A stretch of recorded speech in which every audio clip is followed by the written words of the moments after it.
Köszönöm azt, hogy megvárták az előadást, mindenkit üdvözlök. Köszönöm a szervezőknek, hogy az idén is a mogyot létrehozták, és így gyakorlatilag biztosítják azt, hogy egy újabb találkozási lehetőség legyen nem csak a kárpát-medencei magyarságnak, magyarországiaknak, hanem a világ magyarságának is. Hogyha most magyarokról beszélünk, akkor ha térképeken kellene elhelyeznünk bennünket, és egyel tovább lépünk, akkor ez egy 2011-es adatokat feldolgozó Kárpát-medence volt Magyarország térkép. Itt látható, az minél vörösebbek a tájak, annál nagyobb a magyaroknak az aránya az egyes területeken a Kárpát-medencében, illetve a kis köröknél a különböző települések láthatóak, és a magyarság száma. Gyakorlatilag az arányok az elmúlt 10 évben nem sokat változtak, talán annyit mondhatunk erről, hogy a szorványban az arányaink romlottak, de úgy nagy általánosságban a Kárpát-medencében az arányokat tekintve ugyanez a helyzet. A magyarok a nagyvilágban térkép, ugye itt látható az, hogy a világ mely részei, mely országaiban élünk. Gyakorlatilag nincs olyan országa a világnak, ahol magyarokkal ne találkozhatnánk, de a legtöbben az Amerikai Egyesült Államokban, Kanadában, Nyugat-Európában, Dél-Amerikában, illetve Ausztrália, Új-Zélandon vannak magyarok a nagyvilágban, de ezen kívül gyakorlatilag szinte mindenhol találkozhatunk velük.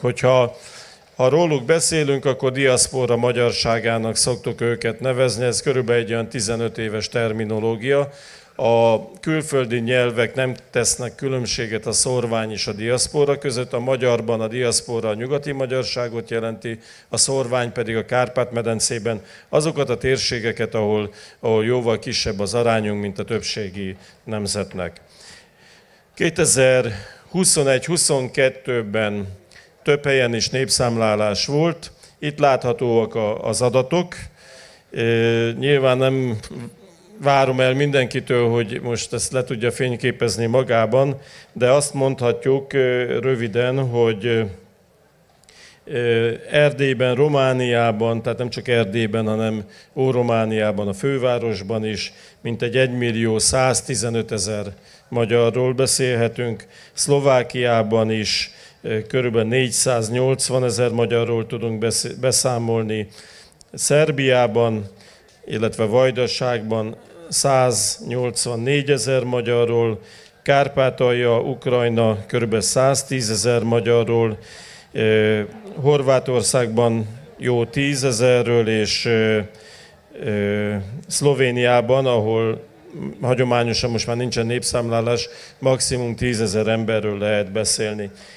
Ezeket az adatokat nekünk még, illetve az ott élőknek elemezniük kell, annak érdekében, hogy pontosan lássuk azt, hogy milyen a magyarok aránya a kis településeken, a kisvárosokban, nagyobb városokban, milyen a tömbben, milyen a szorványban, de elmondhatjuk azt, hogy az arányokat tekintve körülbelül tudjuk tartani azt a helyzetet, ami az elmúlt 10-20 évben jellemző volt. Ha Kárpátaljáról kellene beszélni, akkor látjuk, hogy ott van egy jelentős csökkenés, sajnos ez a háború következménye, viszont nem olyan súlyos a csökkenés még az elmúlt 1-1,5 évben, mint az mondjuk a háborús helyzetnek köszönhető lenne, rossz szóval, mert a gyerekek 82%-a a 22-23-as tanévbe beiratkozott és helyben vett részt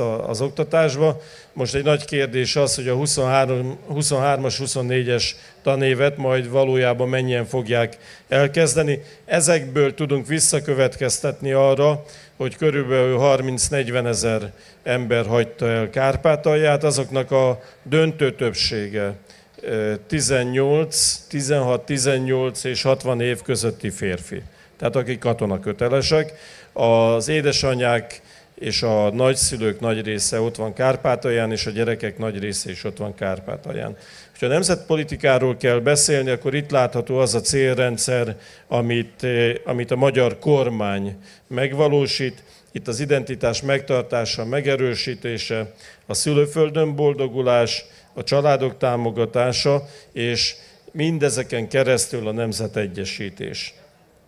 A identitás megerősítéséhez, megtartáshoz nagyban hozzájárult az, hogy lehetővé tettük 2010. május 26-án minden magyar számára, hogy visszakapja vagy megkapja a magyar állampolgárságot. Ez azt jelenti, hogy azóta 1.175.000 külhoni magyar élt ezzel a lehetőséggel, és ők egyben szavazatai joggal is bírnak, nyilván azok, akik tehát a kritériumnak megfelelnek, ugyanúgy, mint Magyarországon. Ez azt jelenti, hogy a legutóbbi 2022-es országgyűlési választáson 318.083 külhoni vett részt az országgyűlési választáson. Ez egy nagyon szép eredmény, jóval több, mint a 2018-ason, viszont szerintem van mit közösen dolgozzunk annak érdekében, hogy még többen vegyenek részt, és kérjék ki a szavazólapot, és utána pedig hibátlanul jutassák vissza. Aztán eredmények közé soroljuk azt is, hogy a szocialisták utolsó teljes évéhez képest több mint megtízszereztük a támogatásokat, ez az évi támogatásokat jelenti. Nyilván nem a pénz a fontos, de úgy gondoljuk, hogy amilyen eredményeket elértünk a határon túl, azok igazán imponálóak, és hát gondolom önök nagy része is ezeken a területeken járt, illetve onnan jöttek. Látható az, hogy szinte nincsen a Kárpát-medencének olyan magyarok által lakott települése, ahol a magyar kormánynak a támogatása, illetve programjai valamilyen szinten ne jutottak volna el.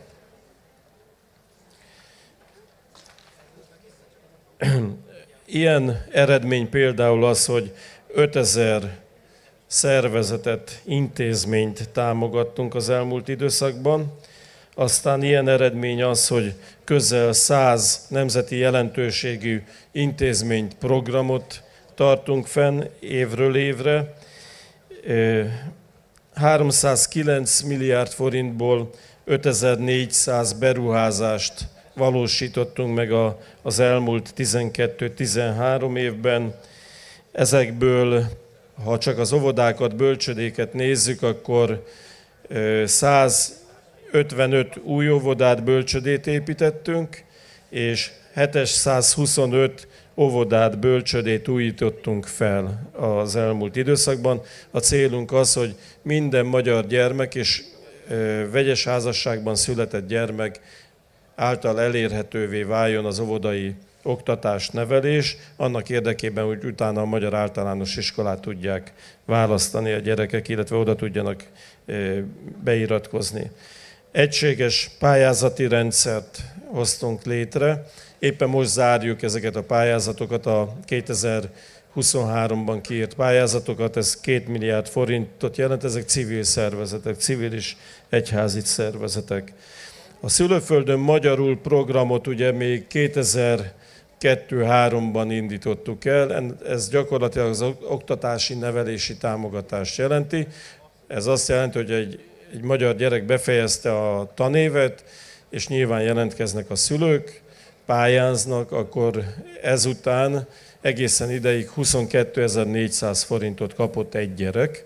Ezt kiterjesztettük gyakorlatilag a bölcsödétől egészen az egyetemi diplomáig, és most idén ősztől a 22.400 forintot 100.000 forintra emeltük fel. Számunkra nagyon fontos, meg úgy gondolom nemzetpolitikai szempontból nagyon fontos az, hogy minden magyar gyerek magyar oktatásban vegyen részt, mert látjuk azt, hogy akik nem magyar iskolát választanak, ha ők még nem is veszítik el az identitásukat, de az ő gyerekeiknek a nagy része a magyar nemzet számára elveszik. Ezért fontos az, hogy az oktatást és az oktatási rendszert erősítsük és megtartsuk. Hasonlóan fontos programunk a Határtalanul program. Most már remélem, hogy minden autóbuszba kiteszik ezt a Határtalanul logót, és azt is, hogy mely településről, mely iskolából jöttek. Az elmúlt időszakban most már közel 550 000 gyerek vett részt ebben a programban.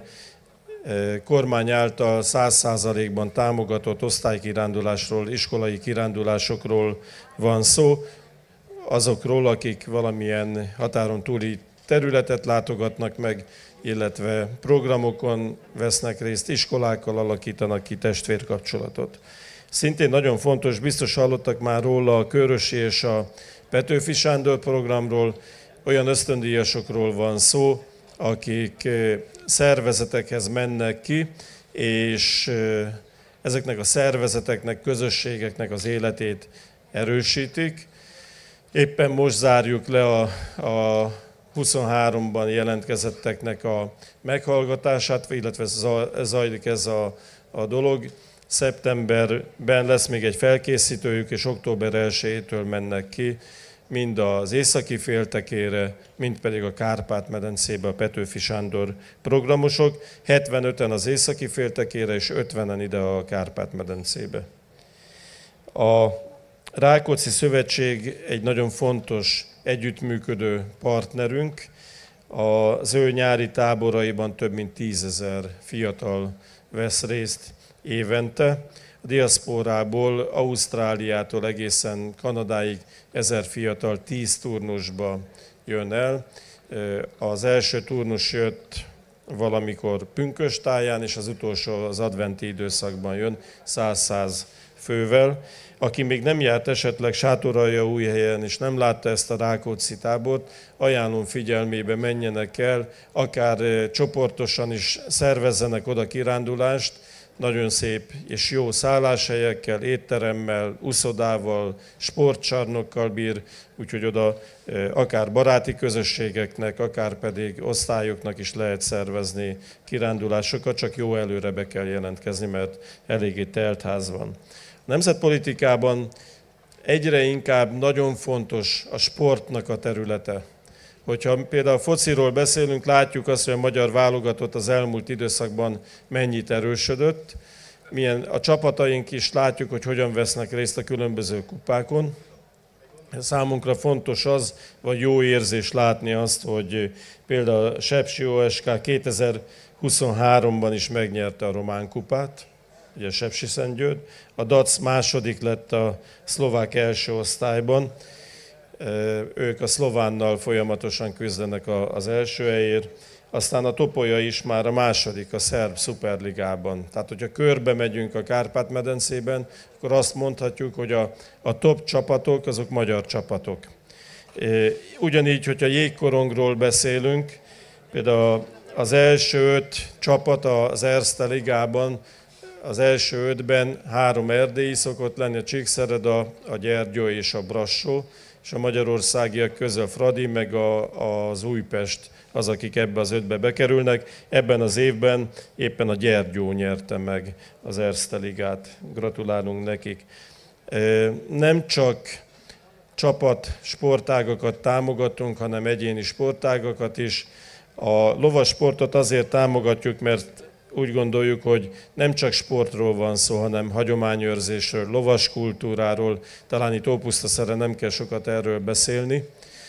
Egyébként Ópusztaszerről annyit, hogy én magam Juhász Gyula tanárképző főiskolára jártam magyar történelem szakra, és kell gondolkoznom, hogy mikor is kezdtem el. 87-ben kezdtük el, akkor a töri szakosoknak az volt a hagyománya, hogy az első évfolyamosok Szegfű tanár úr vezetésével kijöttünk Ópusztaszerre, és azzal kezdődött nekünk a főiskolás lét, hogy itt Ópusztaszeren tettünk egy kirándulást, és gyakorlatilag innen kezdtük el a tanulmányainkat. Nem tudom, hogy éle még ez a dolog, de úgy gondolom, hogy minden magyar iskolásnak egyszer életében, vagy az iskolai időszakban el kellene ide jönnie és egy látogatást tennie.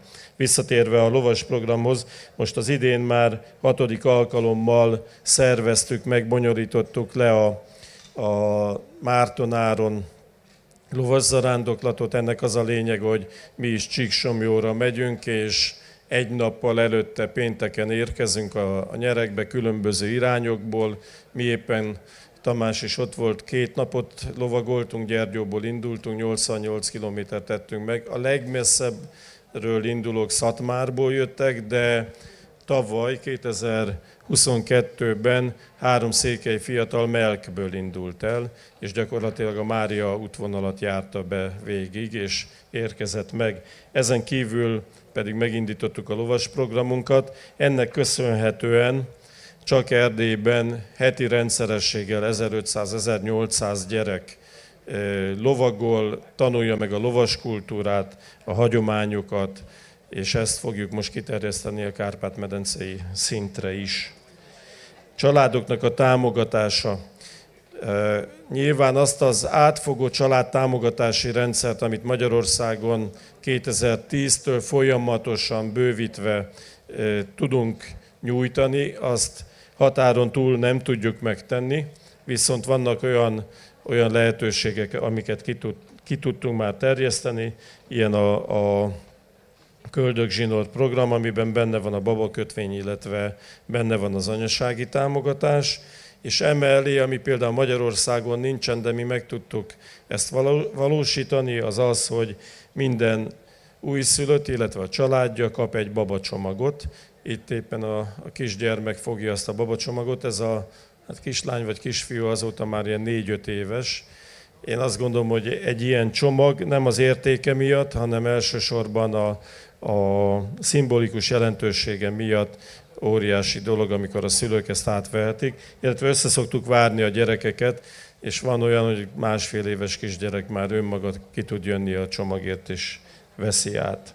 A gazdaságban is óriásit léptünk előre az elmúlt időszakban, és azt látjuk, hogyha a magyar vállalkozókat, kis- és középvállalkozókat támogatunk Kárpát-medence szerte, akkor gyakorlatilag azt támogatjuk, hogy magyar családok a szülőföldjükön tudjanak boldogulni, mert a magyar vállalkozók döntő részben magyar embereket, 90%-ban magyar embereket foglalkoztatnak, és ezért indítottuk meg a gazdaságfejlesztési programunkat.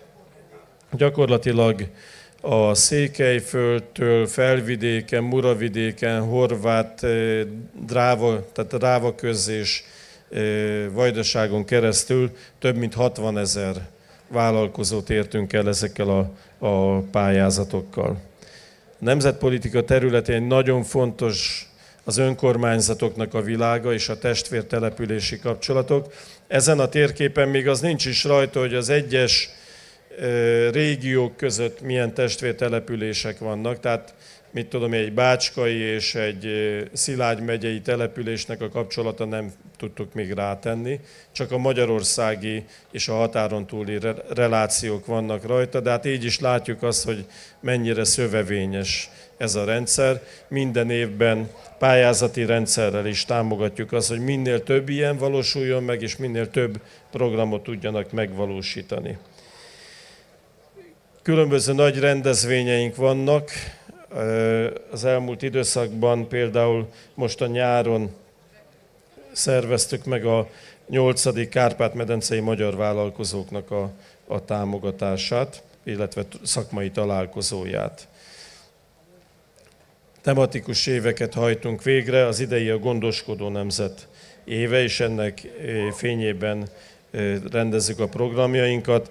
Több emlékév is fut párhuzamosan, ezt a médiából talán önök is tapasztalják, illetve rendezvények által. Ugye a legjelentősebb a Petőfi emlékév. Petőfi 1823. január 1-én született Kiskörösön, vagy másutt, és nem ekkor. Tehát Petőfiről mindent tudunk, csak azt nem tudjuk, hogy hol született, mikor született, hol halt meg, és mikor halt meg.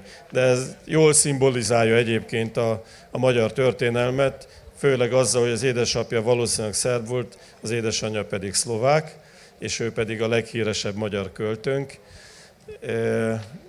De ez az esztendő Petőfi Sándor emlékév, ugyanígy Madács emlékévről is beszélünk, és amiről talán kevesebbet hallottak, a Tőketerebes is ami alapvetően szlovák többségű és szlovák polgármesterrel, önkormányzattal bír, ők meghirdették az Andrássy Gyula emlékévet, hiszen Tőketerebesen van eltemetve.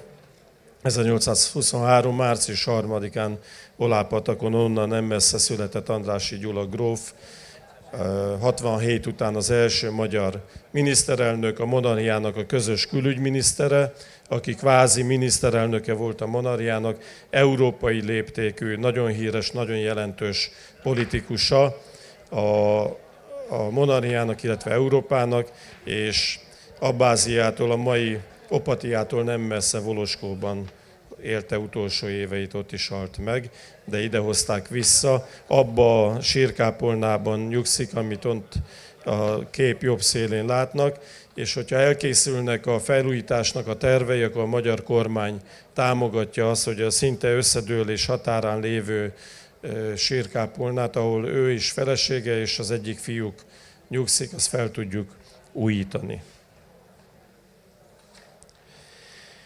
A végére hagytam, és nem kívánok nagyon hosszan beszélni, mert úgy tudom, hogy van egy illetve egy teljes kárpátaljai blokk itt a tábor keretein belül. Csak néhány szót mondanék az orosz-ukrán háborús konfliktusról. Ugye tehát 22. februárban tört ki ez a háború, ez érinti a kárpátaljai magyarságot, fizikai létében is érinti, bár a háborús cselekmények nem érték el ezt a régiót, de gyakorlatilag minden egyéb, ami a háborúnak a következménye, negatív következménye, az minden elérte Kárpátalját. Mi az elmúlt időszakban mintegy 45 milliárd forint segítséget nyújtottunk Ukrajnának, és eddig több mint 1,5 millió ember menekült át Magyarországon, és tartózkodott kisebb-hosszabb ideig Magyarországon, közül több ezren ma is itt vannak és dolgoznak, illetve iskolába járnak gyerekek. Arról nem is beszélve, hogy mennyi adományt tudtunk az elmúlt időszakban eljuttatni. Szép volt látni azt, ahogy az első napoktól kezdve az egész magyar nemzet megmozdult azért, hogy a menekülteken és a kárpátaljai magyarságon tudjunk segíteni. A határon túli magyar vezetők mindannyian kinyilvánították azt, hogy egységben a magyar kormány támogatva Híd Kárpátaljáért segélyprogramba ők is bekapcsolódnak, és rajtunk keresztül nyújtják ezeket a támogatásokat. Gyakorlatilag csak úgy, mint 2015-től, vagy még előbb folyamatosan, szinte teljes egészében biztosítjuk a kárpátaljai magyar intézményrendszernek a fenntartását. Vannak olyan intézmények, hogy gyakorlatilag 100%-ban a magyar kormánynak köszönhetik azt, hogy még léteznek. Például ilyen a II. Rákóczi Ferenc Kárpátaljai Magyar Főiskola és Szakképzési Intézet. Ez már egy integrált oktatási rendszer, a gyerekeknek közel fele már ebbe az integrált oktatási rendszerben van, mert azt látjuk, hogy a főiskolának köszönhetően tudjuk megtartani a magyar gyerekeket az oktatási rendszerbe. Arról nem is beszélve, hogy akiket felvesznek, fiatalokat, fiúkat erre a főiskolára, azok mentességet kapnak a katonaság, tehát a bevonulás elől. Ugyanúgy él a szociális csomagunk, gyakorlatilag gyermekétkeztetéstől kezdve szinte minden társadalmi réteget támogatunk ezen keresztül. És még egy új dolgot hagynék a végére. Azon vagyunk, hogy a diaszpórában, akik magyarok kinn élnek, akár csak néhány éve vagy több 10 éve mentek el Magyarországról, hogyha vissza akarnak jönni Magyarországra, akár az egész családdal, mi ezt támogassuk. Mindig mindenhol elmondjuk azt, hogy Magyarország minden magyarnak a szülőhazája.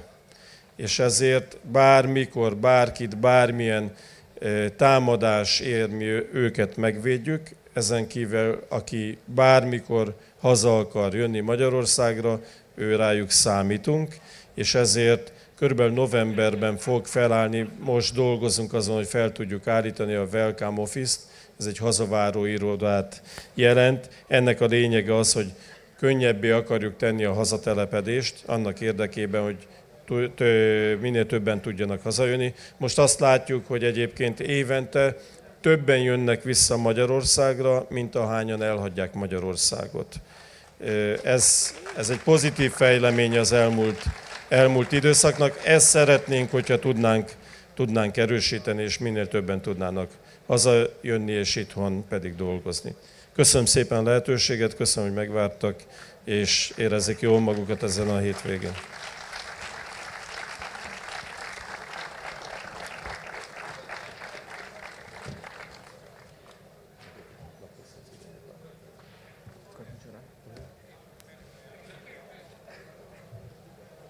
Esetleg, ha van kérdés, szívesen válaszolok egy-két kérdésre, a szervezők nem tudom, biztosítják ezt. Mikrofont tudunk adni, elvileg. Van ilyen szándék? Kérdés? Kérdésekre van-e szándék? Van-e valakinek olyan? Igen. Adnám a mikrofont, de...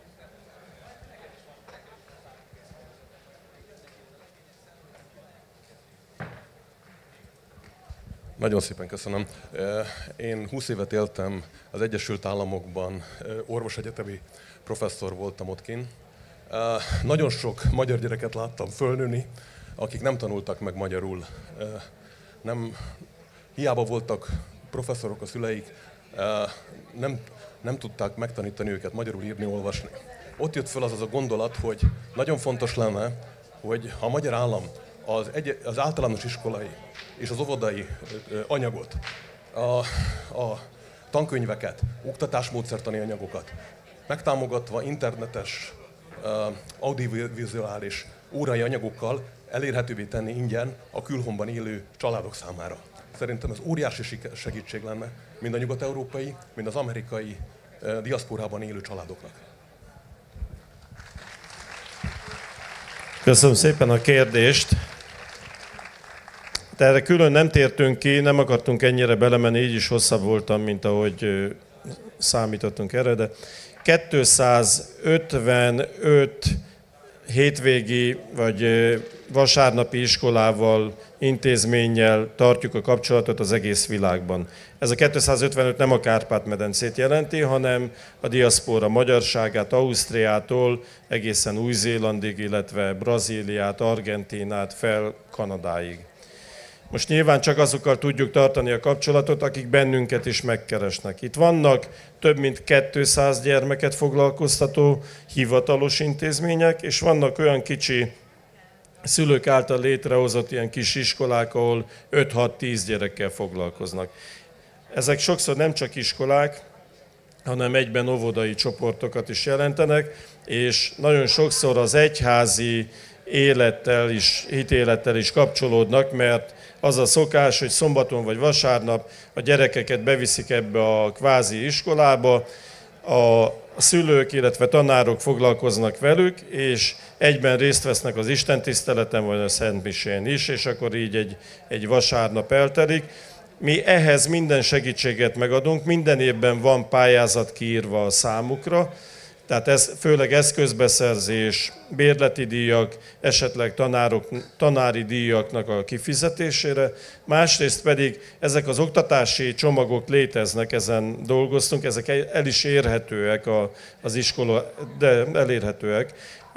Csak vegyék fel velünk a kapcsolatot. Én azt kérem öntől, hogy akikről így tud, azok keressenek fel minket, akár egy e-mailbe, akár a Facebook oldalamhoz hozzászólva, és mi megadjuk azokat az elérhetőségi lehetőségeket.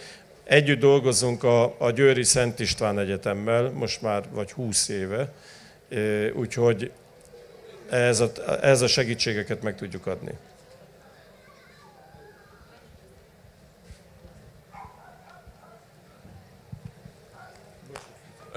Nagyon szépen köszönöm.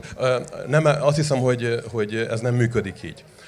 Azt kell elképzelni, hogy kiment több mint 100 000 fiatal magyar, ezek ott alapítanak családot, valahol egy skóciai kisvárosban, Isten háta mögötti német faluban mondjuk magyar tanárnő, vagy Amerikában egyetemen dolgozó ember. Ott nincsenek ezek a helyi szerveződésű kisiskolák. Tehát nagyon sok 100 000 gyerekről van szó, akik úgy nőnek föl, hogy nincsen hozzáférésük ezekhez a kisközösségekre épülő szervezett oktatási lehetőségekhez. Tehát ezért nagyon fontos lenne, amit próbálok mondani, hogy az interneten keresztül olyan oktatási... A Covid megtanította arra minket, hogyan kell online órát tartani. Lehet fölrakni az egész általános iskolai oktatást, órákat internetre. Tananyaggal és ingyen tankönyvvel. Ez lenne a legnagyobb segítség. Köszönöm szépen. Tényleg nem a vitatkozás kedvéért, Skócia elhangzott, Aberdeenben voltam egy ilyen kis iskolába, tehát szinte mindenhol vannak, csak ezeket el kell érni. Hát nyilván nekik is kell dolgozni azon, hogy minél többen érjék el őket, de akik kimentek, azoknak kell egy kicsit kapálozni ahhoz, hogyha van ilyen szándékuk, érjék el ezeket. Higgye el, hogy akár Facebook csoportokon is, most elfelejtettem az aberdeeni iskolának a nevét például, írják ott be, hogy aberdeeni, mit tudom én, hétvégi magyar iskola, és nézzék meg, hogy hogyan lehet kapcsolódni hozzá. Ott vettünk részt egy hétvégi magyar rendezvényen, például a Nemzeti Összetartozás napi rendezvényen Aberdeenben, tehát ez megvan. 255 ilyenről tudunk. Nyilván sokkal több gyerek van, meg sokkal több szülő, akiknek a nagy része ezzel nem foglalkozik, de vannak olyanok, akik nem tudják elérni. De aki el akarja ezeket érni, és bennünket megkeres, mi el tudjuk irányítani oda, ahol hozzá a legközelebb ilyen van. De a legtöbb ilyen hétvégi magyar iskola az önszerveződéssel jön létre. A szülők, sokszor nem is pedagógusok, hozzák ezt létre, és hogyha ezt már megtették, és kérik a mi segítségünket, akkor mi ehhez tudunk segítséget nyújtani. De amíg nem tudunk róluk, addig nem tudunk segítséget se nyújtani. Tehát először nekik kell lépniük, de mondom, hogyha bennünket bárki ilyen óhajjal megkeres, mi oda tudjuk irányítani, ahol megtalálják ezeket a lehetőségeket. Van esetleg még? Valami pozitívval fejezzük be. Hát akkor hajrá magyarok, jó étvágyat mindenkinek! Utolsó utáni. Orosz Ildikót közben köszöntöm, mert felállt, és most láttalak meg, Ildikó, akkor gyakorlatilag majd a kárpátaljai blogban hallhatják, volt rektor, most elnök asszony. Köszönöm a szót. Én csak az előbbihez szeretnék hozzászólni, én is diaszpórából érkeztem, Svédországból, és ezelőtt 2 évvel részt vettem a hétvégi magyar iskolák pedagógus konferenciáján, és ott nekünk ajánlották a Nemzeti Köznevelési Portált, ahol amúgy fönt vannak az első osztálytól egész 8-ig a tanmenet, tanrend, minden kidolgozott tananyag. Úgyhogy a hétvégi magyar iskolák portálját is lehet egyénenként is nézni, nem feltétlenül kell egyesületbe szerveződni, mert lehetőség az van, csak tényleg meg kell keresni. Köszönöm.